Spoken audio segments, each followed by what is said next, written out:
Welcome to another episode of Ship of War, my review of Safe Haven. Ship of War. When ship happens, I'm there. Safe Haven is a movie based off of a Nicholas Sparks book.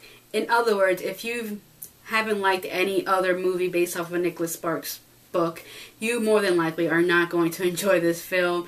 It's basically the same premise in all his movies / books, at least when it comes to the main focus of what it is, and that is a love story. It's a love story about two characters, and it's always based in North Carolina, and then something tragic always happens. Basically, someone always dies in one of his books, and you always have to guess who it is, and that's basically the most thrilling thing about his movies / books is guessing who's going to die, because the end result of the love story is normally always the same. I think the only other movie that wasn't different. They're all the same. So with that said, yeah, didn't like any of his previous movies based off of his books, you're not going to like this movie.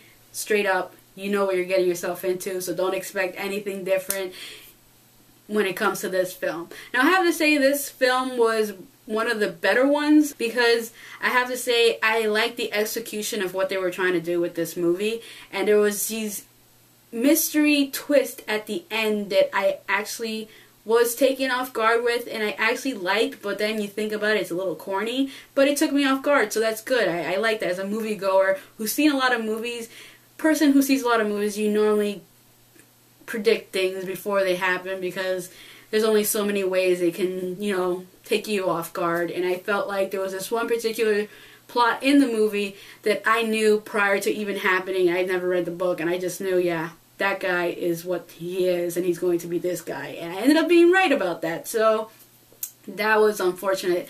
But there was one twist in the end of the movie that I did not expect coming, which was funny, because the twist in the end, if it didn't happen the way it did, I would have most likely not liked the movie as much as I did, because the one particular character that really bothered me in this movie was Julian Huff's character's best friend, who I thought was so pointless, but then she actually has a purpose in the movie, which I was glad she did. And I'm glad they actually finally explained her character and what was her purpose of her character, because if they didn't do that, I would have most likely not liked the movie as much as I did again.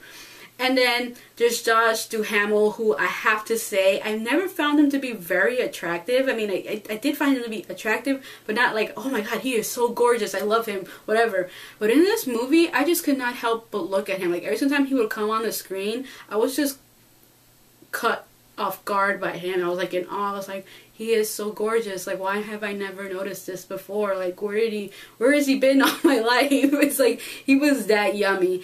It was just something about his presence in this movie that was so highly attractive that I couldn't help but, stare at him and just watch all his little moves whenever he was doing something in this film. So that was definitely a positive.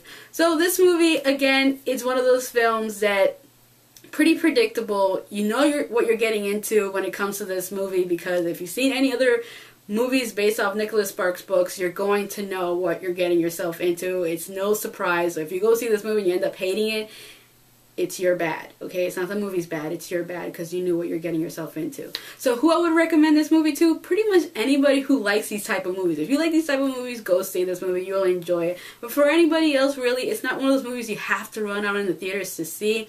But for Valentine's Day is when it's releasing, so if your girlfriend and or wife drags you to go see this movie, you're not really going to hate yourself for seeing this film, because it wasn't too sappy, and it's not a overall terrible movie. There was guys in my theaters that actually pretty much enjoyed the movie. They said it was nice, it wasn't bad, it was pretty good. So you will not hate yourself for seeing this movie.